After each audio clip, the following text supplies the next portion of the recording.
Russia విమాన ప్రమాదంలో కొత్త ట్విస్ట్ వెలుగు చూసింది. పేలుడు వల్లే విమానం కూలిపోయి ఉండవచ్చని అమెరికా చెబుతోంది. దీనిపై మరింత సమాచారం మా డిప్యూటీ అవుట్పుట్ ఎడిటర్ శ్రీనాథ్ అడిగి తెలుసుకుందాం. శ్రీనాథ్, ఈ ప్రమాదానికి సంబంధించి కూడా కేవలం సాంకేతిక సమస్యలే కారణమని కూడా రష్యా ప్రభుత్వం వర్గాలు వెల్లడించడం జరిగింది. ఇప్పుడు కొత్త ట్విస్ట్ కనబడుతోంది. అసలు అమెరికా వర్గాలు దీనికి సంబంధించి ఏం చెప్తున్నాయి?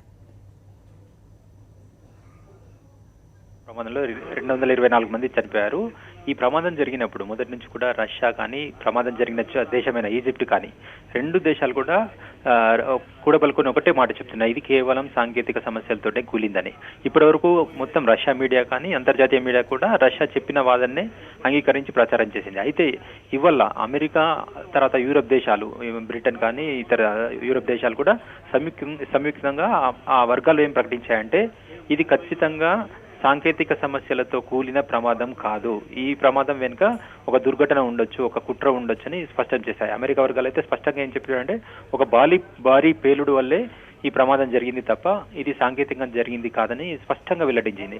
తమ వద్ద ఉన్న గూఢాచార్య వర్గాల వాళ్ళ రిపోర్టు కానీ, లేకుంటే ఇతర విశ్లేషణలను బట్టి చూస్తే ఈ ప్రమాదం వెనుక ఏదో కుట్ర జరిగిన వల్లే ఈ విమానం కూలి ఉండొచ్చని అమెరికా చెప్పింది.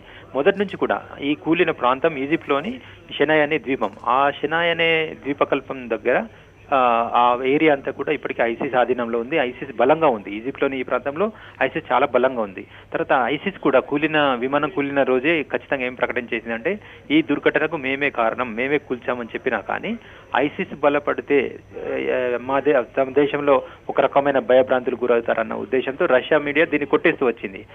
ఎందుకంటే ఐసిస్ పై వైమానిక దాడులు చేస్తున్న రష్యా దానిలో భాగంగా మొత్తం శక్తి సామర్థ్యాలను వెచ్చిస్తోంది.